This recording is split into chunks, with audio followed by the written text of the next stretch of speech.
I'm an in-house mid-weight designer. Lately, I don't feel as motivated or challenged enough compared to what I used to be. How do you deal with boredom or seemingly repetitive tasks as a creative?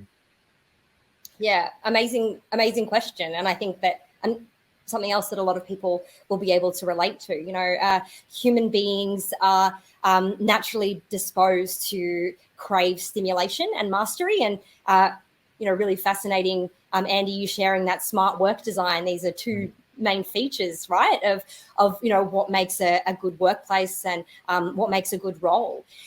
So it sounds like maybe you're at this stage of your career where you're no longer being pushed, you're no longer being challenged, and we can kind of, for us human beings, like, remember when you first had to learn how to drive a car and how hard that was?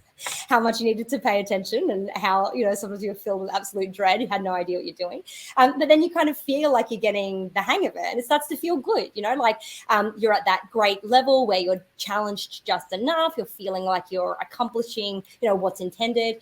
But then soon you just drive your car and you don't even really think about it, right? We go into autopilot. We are, listening to a podcast and thinking about what we're cooking for dinner, and that's just what happens when we do something over and over. So it's not surprising that maybe you found yourself in that particular space.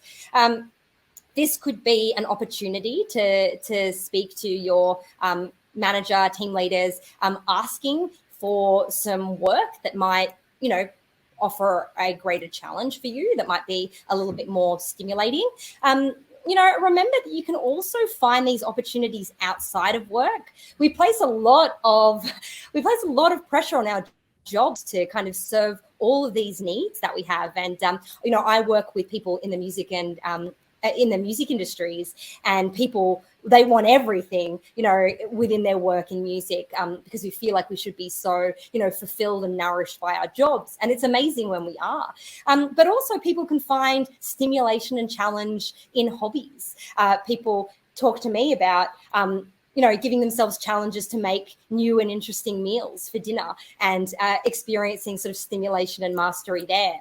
I've started a hard Ashtanga yoga practice this year, and it's so hard, but little by little, finding a way to feel like I'm gaining a sense of mastery, and sort of, moving away from other forms of exercise that I've just done over and over and over for years and years and years, that I kind of just like zone out when I do them. So, we can provide ourselves these amazing challenges, whether in a professional space or even sort of outside of work.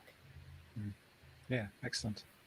Simon, anything you want to ask? Yeah, I would really look at that. It's look for creative expression outside of the day job. And I mean, to be honest, that's something that at certain times of my career has been the thing that has kept me sane and healthy, is actually my creative side projects. Because there is a reality that at times the day job, it may be a bit of a grind, it may be repetitive, but that's what's required.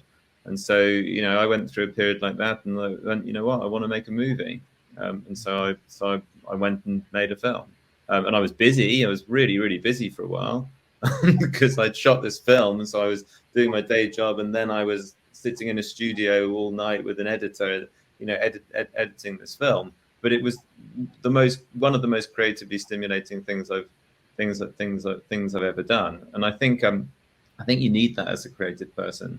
And I think to try and demand all of your creative satisfaction from the day job is asking a lot. And there's times it may deliver, but when it doesn't, I think go and do something totally different. Whether it's I play a lot of guitar, not particularly well.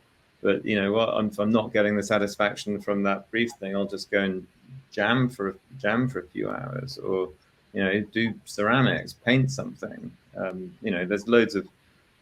not particularly good at any of those things, but I did acting courses at NIDA because I wanted to be a better director, and so I'd be running the agency, doing all of that, and then I'd go after NIDA. I did a couple of years worth of acting classes. It was brilliant. It was like being a kid again, just totally liberating.